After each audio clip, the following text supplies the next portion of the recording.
If we think of herbal medicine as a way that enables us to develop stronger relationships with our bodies and with the earth and the other plant beings and other beings that inhabit it, then I think that ritual and a ceremonial relationship with herbs is really important.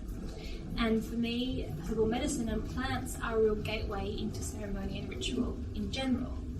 And by doing these things, I feel like I'm nourishing myself on a really deep level. You could call it a spiritual level if you wanted to, you wouldn't have to. It's a very deep part of myself that has a desperate need to feel connected to something bigger and more powerful than just my own desires and problems. And having a ritualistic relationship with plants allows us to develop this sense of connection to something bigger than ourselves, and allows us to have a two-way relationship with the earth, rather than just a relationship that is really dominant at the moment that we all experience, a sense of just taking from the earth. You know, even if you're someone who's more ecologically minded, the way that our society is set up, it's structured in a way where we're just taking and taking.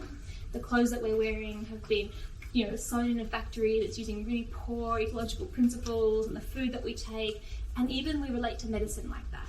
So what are the plants that have the biochemical tools that I need to make the changes I want, and how can I take them? But through ritual, I think it gives us an opportunity to create a two-way relationship. There's a sense of reciprocity or mutuality in that. And the structure of ritual, whether it's as simple as lighting a candle and thanking the plants in your garden for being there, whether it's as simple as sitting down and saying a prayer while you make your herbal medicine, when you make your tea, and thanking that plant for giving it of itself so generously to you, it starts to create this feeling of mutual relating. I think that's really, really important for us to feel that we're giving back as well, that we have a place and we have a connection. So some people ask me how you can start to develop a practice of ritual with herbs.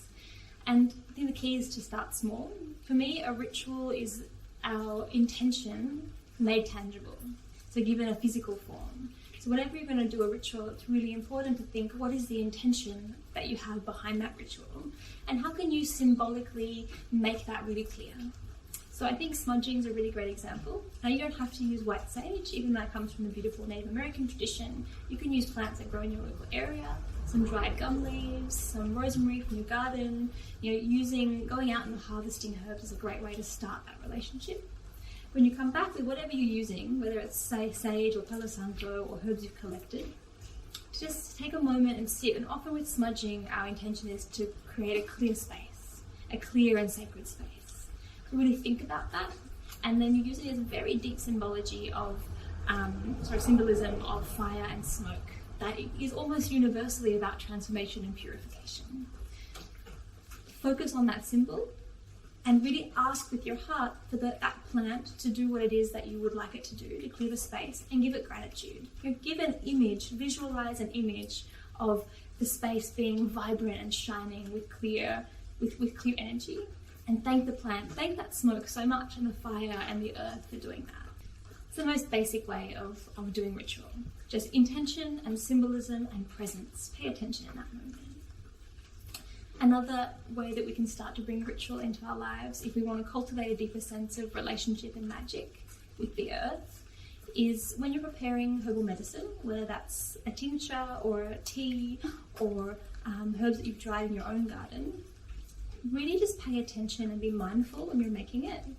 Take a little moment, go and sit down, maybe light a candle if you want, and just have a moment where you really thank the plants for doing what it is that they're doing for you. And that's almost a way of also giving instructions.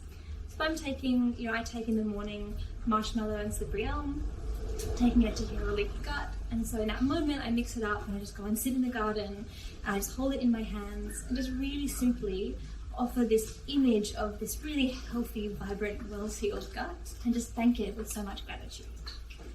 And I have a really amazing ritual witchy friend, Nilla, and she talks about sending a plant a hologram of what you want it to do, and to understand that the plant really can hear that. And then you start to feel like you're actually in a relationship. It brings a lot more magic into the world.